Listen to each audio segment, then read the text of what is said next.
오늘 저는 곰표 브랜드에 대해서 발표를 할 건데, 폴리는 곰표 브랜드를 들어본 적 있어요? 네, 들어본 적은 있죠. 그러니까 최근에 그 패딩 말고. 네, 아, 그래요? 곰표 밀가루는 뭐 이게 곰표라는 브랜드가 이제 저만 해도 되게 어렸을 때 할머니네 집에서 흰색 밀가루 포대에 찍혀있던 브랜드로서 인식이 되던 브랜드였어요. 최근에 이렇게 곰표 패딩이 나왔는데 이걸 보시고서 이걸 어떻게 입어라고 생각하셨다면 당신은 인싸가 아닐 가능성이 높다고 합니다. 아, 곰표 입어야죠. 아, 살라고 했는데. 그래서 이렇게 실제로 곰표 패딩을 입고 공연을 하는 래퍼도 있었고, SNS에서 곰표 패딩이란 해시태그를 검색하면 이 패딩을 구매해서 실제로 착용한 인증샷들도 많이 볼 수가 있었어요. 그리고 이거는 여담으로 제가 이 해시태그를 검색하다가 조금 낯선 게시물 하나가 눈에 띄었는데, 이거는 제가 또 요즘에 눈여겨보고 있는 무신사에서 이제 참이슬이랑 콜라보를 해서 만든 백팩이에요. 근데 이 백팩은 별로 인증샷이 없는 거예요. 그래서 또 그건 왜 그런가 하고 잠깐 들여다봤는데, 이게 이제 실제로 구매하고서 자기가 착용해서 올린 인증샷이거든요. 멋있다. 근데 그래서 이 사람이 올리면서 이렇게 쓴 거예요. 왜 간지는 빼고 배송한 거냐. 이 디자인은 실제로 착용했을 때 좀 멋있게 소화하기가 어려운 디자인이더라고요. 이건 여담이었고. 그래서 곰표가 이렇게 브랜드들이랑 콜라보레이션을 한 게 이번이 처음이 아니었고, 그 작년 연말에 CGV랑 콜라보를 해서 20kg짜리 밀가루 포대에 팝콘을 담아서 이제 매일 100명에게 선착순으로 판매를 했는데, 이거를 구매하기 위해서 영화관 앞에 길게 줄을 서서 굉장히 빨리 매진이 됐고 또 인증샷이 많이 올라왔던 사례였어요. 그리고 곰표 밀가루라는 이미지를 차용해서 만든 화장품인 밀가루 쿠션, 그리고 핸드크림, 뭐 각종 문구류도 있고 최근엔 이렇게 곰표 치약까지 나오게 되었는데, 그래서 이런 활동들을 보면서 곰표가 왜 이런 활동들을 하게 되었을까라는 거를 좀 궁금해서 제가 들여다보게 됐어요. 곰표 브랜드의 마케팅을 담당하는 담당자가 최근에 이제 인터뷰를 하면서 이렇게 얘기를 하더라고요. 우리가 그 오래된 것을 봤을 때 그것이 올드해지거나 아니면 클래식의 반열이 오르는데 이제 후자를 선택했다는 것이었고, 최근에 그 소비자들에게 인식 조사를 했을 때 굉장히 많은 사람들이 곰표라는 브랜드에 대해서 인지는 하고 있지만 대부분 잊혀진 브랜드로 포지셔닝이 되어 있었다는 거예요. 그래서 그거를 이제 개선하기 위해서 이런 리브랜딩 이제 효과를 가져오는 마케팅들을 전개하기 시작한 거였어요. 그래서 이렇게 예전에 저희가 흔히 볼 수 있었던 하얀색 그 북극곰의 모습에서부터 이런 변형을 거쳐서 최근에는 굉장히 트렌디한 컬러인 민트 색깔의 이런 로고가 탄생을 했고요.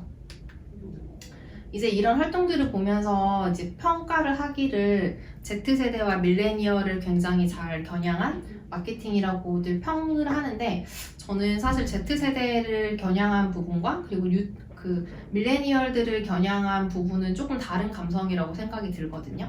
Z세대 같은 경우는 앞에 보셨던 곰표 패딩처럼 정말 재미있고 인스타그래머블한 그런 아이템들을 계속해서 적중하는 것이고, 밀레니얼 세대들은 아까 제가 얘기했듯이 어린 시절의 추억을 좀 상기할 만한 그런 어떤 향수가 담겨있는 그 뉴트로 감성이 같이 어우러진 결과라고 생각을 했고요.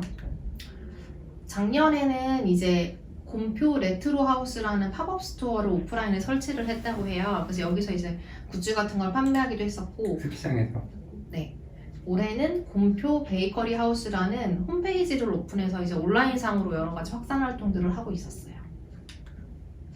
그 중에 눈에 띄었던 거는 이제 곰표에서 만든 밀가룩이라는 옷이 있는데 제빵사들을 위한 작업복인 거예요. 멋있다. 뭐 앞치마라든지 약간 유니폼 같은 옷, 그리고 실제로 막 밀가루가 많이 묻고 하니까 편하게 작업할 수 있게 하는 옷들을 이렇게 곰표라는 브랜드를 넣어가지고 만든 것도 있었고, 그리고 최근에 이제 뭐 치믈리에라든지 떡볶이, 뭐 감별사 이런 자격 시험 같은 게 오프라인으로도 진행을 하면서 많이 이슈가 되는데, 이제 온라인상에서 빵물리에 자격 시험이라고 해서 뭐 한 10개 정도의 문제를 주고 제한 시간 내에 문제를 풀면 이게 또 출석 체크 같은 효과가 있어서 굉장히 많은 사람들이 참여를 하시더라고요. 그리고 이런 식으로 약간 웹툰처럼 스토리를 짧게 그 앞에다가 나온 다음에 그 대한 빵지도라고 해서 전국의 빵 맛집들을 이렇게 지도로 연결하는 활동들도 하고 있었어요.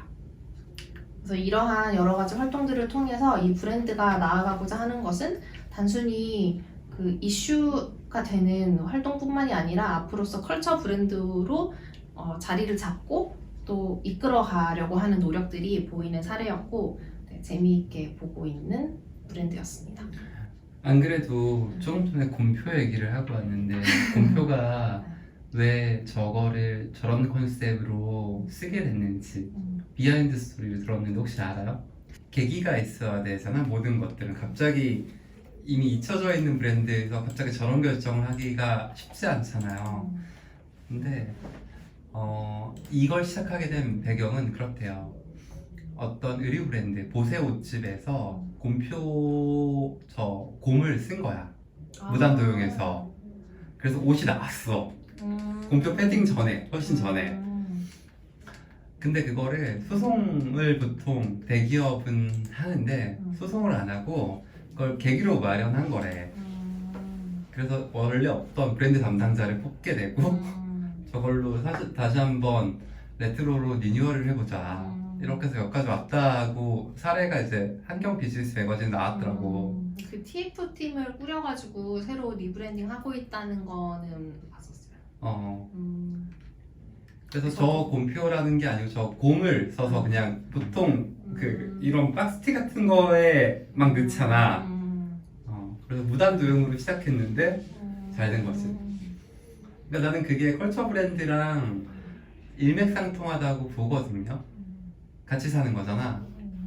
네, 잘 들었습니다.